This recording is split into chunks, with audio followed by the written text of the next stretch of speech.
저희들이 고발한 분은 비대령 지원 단장하던 분하고 지금 부대 배치와 관련한 컨택을 하지 않았으며 그걸 오픈할 수밖에 없는데 보냈고 또 처음에 이사단 와서 용산으로 보내달라는 것도 제가 규정대로 했고.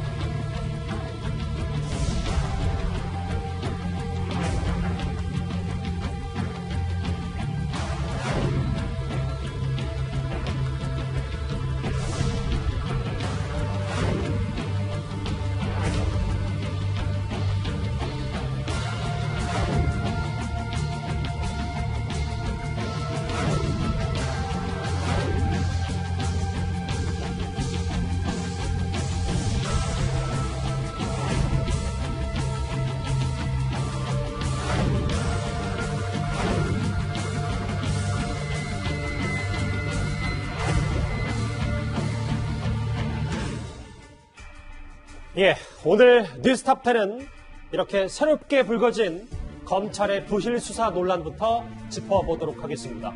앞으로의 동부지검 수사를 과연 믿을 수 있겠냐? 이게 지금 야당의 시각인데요. 그런데 김관정 현 동부지검장이 2달 전 당시 대검 형사부장일 때 추미애 장관 아들 관련 압수수색을 막았다는 보도 하나가 나왔습니다. 이 소식부터 좀 차분히 풀어보도록 하겠습니다. 이현정 의원님. 네. 문화일보 보도에 따르면 네. 당시 대검 형사부장이었던 현 동부지검장 김관정 동부지검장이 아들 관련해서 치료를 받았던 삼성서울병원 압수수색해야 되는 거 아니냐라는 동부지검 수사팀의 보고에 대해서 그럴 필요가 없다는 취지로 얘기를 했다는 겁니다. 그러니까 지금 이제 동부지검이 이 사건을 지난 1월 달에 고발 사건을 접수를 해서 지금 수사를 진행하고 있지 않습니까? 근데 이제 그 수사 진행 이후에 동부지검장이 몇 차례 바뀌었어요. 근데 지금 이제 서울 대검 형사부장 같은 경우는 전국에 있는 형사 사건, 주로 형사부에서 하는 사건들을 총괄적으로 보고받고 지휘하는 역할을 담당하고 있습니다. 네. 그러니까 주로 이제 이 추미애 장관의 아들과 관련된 사건은 굉장히 중요 사건이기 때문에 어떤 압수수색이라든지 그런 기본적인 사항들을 대검에 보고하고 지휘를 받도록 그렇게 되어 있습니다. 근데 우리가 수사의 가장 기본적인 것은 뭐냐면 첫 출발이 이제 압수수색에 출발하거든요. 네. 왜냐하면 일단 증거를 수집해야 되기 때문에 아마 그런 차원에서 사실은 동부지검이 7월 달에 압수수색한 것도 굉장히 늦은 상황이죠. 왜냐하면 1월 달에 이미 고발이 됐는데 7월 달 돼서야 압수수색한다는 것은 굉장히 늦은 압수수색이고 그때 동부지검이 이 삼성서울병원에 추미애 장관 아들이 여기서 이제 치료를 받았고 여기서부터 이제 진단서를 뗐지 않습니까? 그래서 여기를 이제 압수수색하려고 그러니 김관정 당시 대검 형사부장이 그러지 말고 임의 제출을 받아라 이렇게 이야기를 했다는 거예요. 그러니까 임의 제출과 압수수색의 다른 점은 뭐냐면 압수수색은 검찰이 원하는 정보를 다 가져갈 수가 있습니다. 예. 예를 들어서 뭐 여러 가지 기록이라든지 이런 기록들을 가져갈 수가 있는데 임의 제출은 사실 어떤 면에서 보면 이 피고발자가 어떤 면에서 원하는 자료만 줄 수가 있는 거예요. 그러니까 굉장히 제한적일 수가 있는 겁니다. 그러니까 수사팀 입장에서는 당연히 압수수색을 선호하게 돼 있죠. 그런 차원에서 지금 이제 그때 당시에 임의 제출을 받으려고 했는 것인데 문제는 이제 김관정 지검장이 부임하고 난 다음에 지금 최근에 또 압수수색을 했지 않습니까? 예. 양주 국군병과 함께. 그러니까 그렇다 보니 이게 어떤 면에서 보면 이 사건을 이 논란이 불거지기 이전에 이랬던 일이기 때문에 이 사건을 어떤 면에서 보면 좀 덮으려고 뭉개려고 한 게 아닌가라는 그런 의혹이 있는데 아직 이 사실 자체는 정확히 확인된 바는 아닙니다. 그래서 부실 수사 논란이 있는 거다. 그렇습니다. 구자영 차장. 네. 그런데 실제로 이 당시에는 7월이었고 지난달 8월에는 실제로 압수수색을 하긴 했거든요. 근데 그것조차 보여주기식 수사 아니었냐라는 논란도 또 있더라고요. 그렇습니다. 그러니까 이제 7월에 만약에 처음 압수수색을 하려고 했을 때 단행을 했다라면 예. 과연 이 검찰이 필요로 하는 증거를 확보할 수 있었을 텐데 당시에는 임의 제출 형식으로 증거를 받아라라고 압수수색을 만류를 했다가 그다음에 이제 8월이면 어떤 일이 있었냐면 당시에 이 검찰 주요 간부들 인사가 있었던 때입니다. 그러니까 이제 뭔가 액션을 취해야 되는데 안 했다라는 이 비판을 면하기 위해서 형식적인 압수수색을 한 거 아니냐 이런 의혹을 받고 있는 겁니다. 예. 물론 앞으로 이제 검찰 수사가 진행이 되고 있기 때문에 압수수색 이후에 어떤 증거를 확보했는지 수사 결과를 발표한다라면 뭐 달라질 수 있겠지만 지금 진행된 상황으로 보면 시간이 있을 때는 압수수색 대신 임의 제출을 요구를 했고 그 이후에 검찰 주요 인사가 난 이후에는 좀 그 압수수색을 뒤늦게 했기 때문에 형식적으로 한 거 아니냐, 과연 진정성 있는 수사였고 압수수색이었느냐, 네, 이런 의구심을 낳고 있는 상황입니다. 그러니까 8개월 동안 수사가 지지부진했던 이유가 있었다, 뭐 이런 말씀이십니까? 그렇습니다. 그런데 과거 추미애 장관은 여러 차례 검찰의 수사를 촉구하는 발언을 해왔습니다. 왜 수사를 안 하는지 궁금하게 짝이 없습니다. 아주 쉬운 수사를 왜 이렇게 저도 궁금하게 짝이 없고요. 검찰이 지금 당장 수사를 하세요. 수사를 하면 다 밝혀질 일이에요. 2014년 6월 25일 이전에 검찰의 부실 수사 논란 또 하나 있습니다. 김근식 교수님, 이 부분인데요. 그러니까 추미애 장관 부부 중에 한 명이 남편이든 추 장관 본인이든 국방부 인원실에 직접 전화를 한 사실, 이게 3년일 초과해서 파기된 상태라고 했는데, 만약에 검찰이 좀 발빠르게 움직였으면 이 핵심 증거를 좀 어느 정도 찾지 않았을까라는 얘기인 것 같습니다. 그렇죠. 이제 최근에 국방부의 문건을 통해서 당시에 그 문제가 됐던 6월에 휴가 연장 관련 시기에 추미애 아들 부부가, 그러니까 부모가 민원을 넣었다라는 그 자료가 나오지 않았습니까? 그렇다면 민원 전화를 한 건 분명한 사실로 드러났는데, 그럼 민원 전화를 직접 한 사람이 추미애 장관 본인인지 아니면 추미애 장관의 배우자인지, 더 중요한 것은 녹음 파일이 만약에 남아있었다고 한다면 구체적으로 어떤 대화가 오가는지 알 수 있지 않습니까? 이게 안팎성 어떤 청탁이 될 것인지, 아니면 진짜 공손하게 물어본 것인지, 아니면 내가 더불어민주당 당대표 누구입니다라고 밝혔던 것인지, 아니면 서일병의 어머니라고 그냥 밝혔던 것인지, 이건 차원이 다른 거거든요. 그러니까 구체적인 대화 내용이 나오면 그 당시의 대화의 분위기가 고압적인 어떤 청탁이었던 것인지, 아니면 그냥 공손한 문의였는지 확인할 수 있는데, 지금 말씀하신 것처럼 동부지검이 그동안 1월에 이미 고발 접수된 사건인데, 그리고 그것도 현직 법무장관의 아들과 관련된 굉장히 뜨거운 쟁점이 되고 있는 권력형 비리 의혹 사건인데 6개월을 뭉개고 있다가 결국은 6월이 지나버려서 3년이 보관기한이 지났기 때문에 파일이 없어져 버렸다는 겁니다. 바로 이런 것들을 생각해 보면 그동안에 1월 이후에 지금 9월까지 8개월 동안의 수사라는 게 결국은 장관은 나와서 국회에 나와서 왜 수사를 안 하는지 모르겠다고 다그쳤지만 실제 진행되는 사항은 동부지검 자체에서는 수사를 늦추거나 뭉개거나 은폐하거나 아니면 묵인하려고 했던 그런 정황들이 다 나올 수밖에 없는 게 아닌가. 이런 것들이 바로 보관기간 3년을 이전에만 찾았으면 간단한 거 아니겠습니까? 그렇죠. 근데 지나서 지금 없어졌기 때문에 오히려 그걸 알고도 6월이 지나기를 바랐다고 한다면 동부지검에서 굉장히 직무유기라고 볼 수도 있죠. 그런 해석도 가능하다. 저희가 최진봉 교수님 조심스럽거든요. 왜냐하면 일단 부실수사 의혹들이 하나하나 공개된 거기 때문에 단언할 수 없습니다만, 만약 의혹들이 전반적으로 사실로 밝혀지면 앞으로 아무리 동부지검이 제대로 재빨리 수사를 한다고 해도 야당 말처럼 특임검사 아니면 믿을 수 있는 거 없지 않냐라는 지적 나올 수 있는 거. 그러니까 의혹이 사실이라는 전제에서 그렇게 얘기할 수 있죠. 지금 상황에서는 의혹이 사실인지 아닌지는 모르잖아요. 그러니까 동부지검에 대해서 비판적 여론이 있고 뭐 예를 들어서 의문을 제기하는 부분이 있긴 하지만 아직까지 동부지검이 그렇게 그러면 계획적으로 의도적으로 뭔가를 뭐 회피하거나 아니면 수사를 제대로 안 하려는 어떤 정황이 있었냐 이런 부분은 아직 확인된 게 없기 때문에 지금 상황에서는 동부지검이 어떤 수사 결과를 내느냐가 중요할 거라고 봅니다. 저는 동부지검에서 내놓은 수사 자료가 또는 수사의 결과가 상식선에서 이해할 수 있는 정도냐 아니냐 이게 저는 중요하다고 봐요. 국민들이 지금 수사 결과를 발표했을 때 그건 뭐 그렇게 될 수 있겠다 라든지 아니면 그게 뭐 사실에 맞겠다 이렇게 되면 문제가 없지만 만약의 경우에 그런 식으로 이해가 안 되는 정도의 결과물을 발표내면 이제 그다음부터는 당연히 특임검사나 아니면 다른 어떤 수사가 필요하다는 그런 비판일 수밖에 없는 거죠. 잠시만요. 근데 어떤 결과가 나오든 각 당 진영 논리에 따라서는 뭐 이걸 받아들이고 안 받아들이는 건 다시 또 논란이 될 수밖에 없어요. 그럴 수 있어요. 근데 그러니까 저는 공정하게 중간에서 어떤 수사 기구를 설치해야 되는 게 아닌가라는 게 일각의 주장이기도 합니다. 근데 이제 현재 수사가 진행되고 있는데 그 수사가 진행되는 상황에 또 설치하는 것에서는 또 여러 가지 논란이 될 수 있고 저는 물론 당 입장에서는 당연히 여야가 나눠서 본인들의 정책 입장에 맞게 비판할 수 있다고 봐요. 그러나 국민들이 볼 때는 또 다른 차원이라고 저는 보거든요. 정말 아까 제가 말한 상식선이라고 하는 것도 설명을 했는데 그 설명이 일반 국민들 볼 때 상식선에서 이해될 수 있는 부분이 하는 부분 이런 부분이 제대로 설명이 안 되는 것은 그거는 뭐 여론 자체가 그대로 흘러갈 수 없기 때문에 정치적인 어떤 그 입장과 다르게 국민들의 여론이 어떻게 흘러가는가가 결정적인 영향을 미칠 거로 보여집니다. 이렇게 보시는 것처럼 검찰의 부실 수사 의혹도 불거졌기 때문에 알겠습니다. 이 추미애 장관 아들 사건 관련해서 사실상 윤석열 총장은 배제가 되었다고 해도 과언이 아닙니다. 그런데 윤 총장을 대하는 서울 동부지검의 태도가 조금은 달라진 것 같습니다. 윤석열 검찰총장이 그거에 대한 특임 검사를 임명을 해서 수사를 하는 것이 난 첫 번째 과제라고 생각하는데 그게 안 되면은 뭐 국회 차원의 특검도 다시 얘기를 할 수가 있을 거예요. 네. 윤석열 검찰총장이 독립적인 수사팀을 새로 꾸려서 해야 되고 독립적인 수사팀을 꾸려서 이 수사 결과에 따르는 것이 맞다고 봅니다. 이현정 의원님. 네. 바로 저하고 화면을 같이 보겠습니다. 최근에 동부지검의 태도가 조금 달라졌다고 하는 이유가 수사 보고하겠습니다. 대검에 이런 얘기를 했다는 거예요. 그러니까 8개월 동안은 제대로 윤 총장을 거치지 않다가 여론이 악화되니까 이렇게 윤 총장에게 좀 뭔가 같이 공을 넘기고자 하는 뭐 이런 취지로 받아들여도 되는 겁니까? 그러니까 지금 우리 문재인 정부가 들어서 검찰개혁 얘기를 했잖아요. 검찰개혁을 왜 하겠습니까?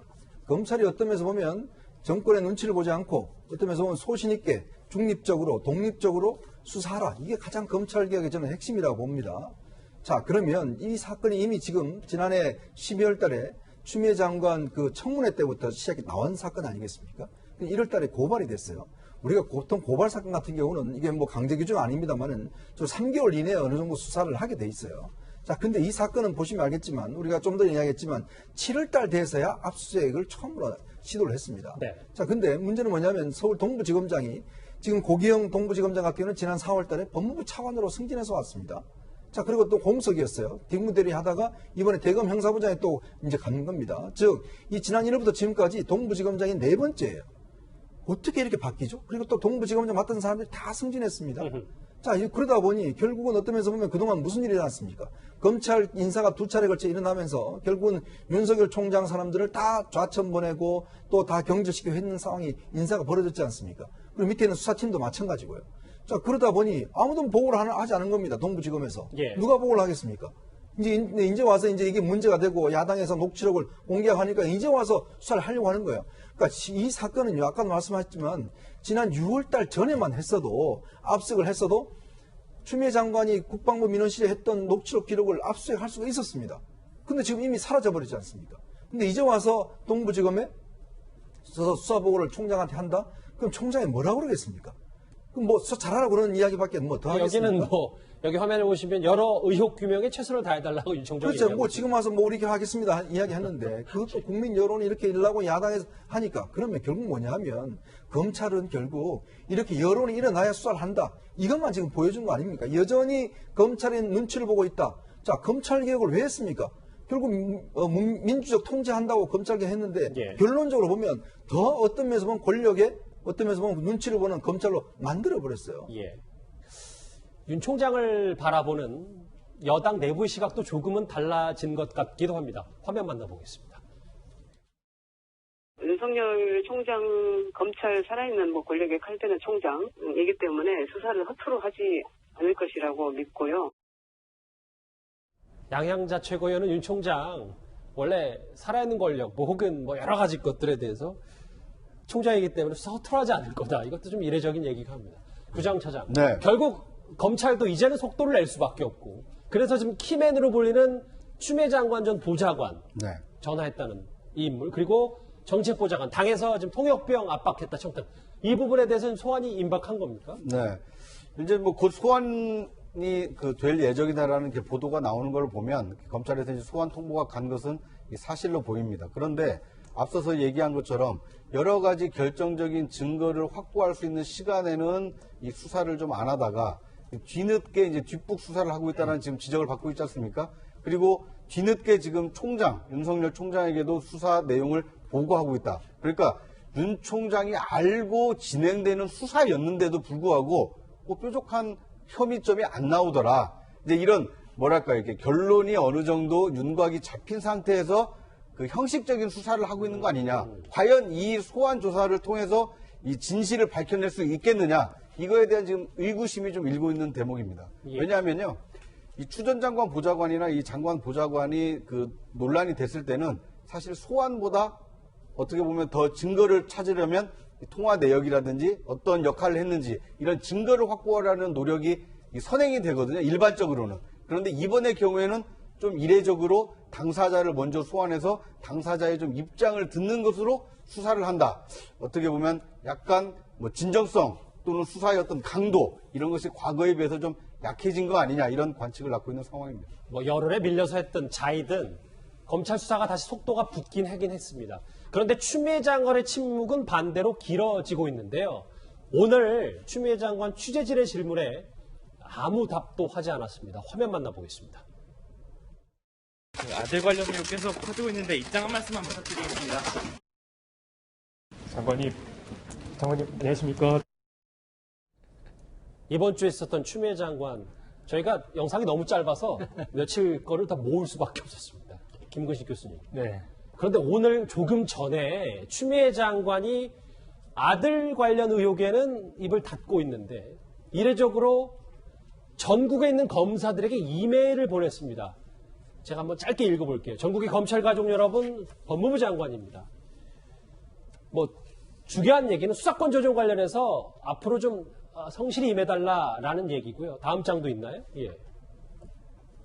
태풍이 지나가고 신선한 바람에 불어오는 가을의 문턱입니다라는 여러 가지 의미심장한 얘기도 했는데 이 이메일 내용 저희가 어떻게 받아들여야 되겠습니까? 우선 최근 며칠 동안 이제 추미애 장관의 침묵이 눈길을 끄는데요.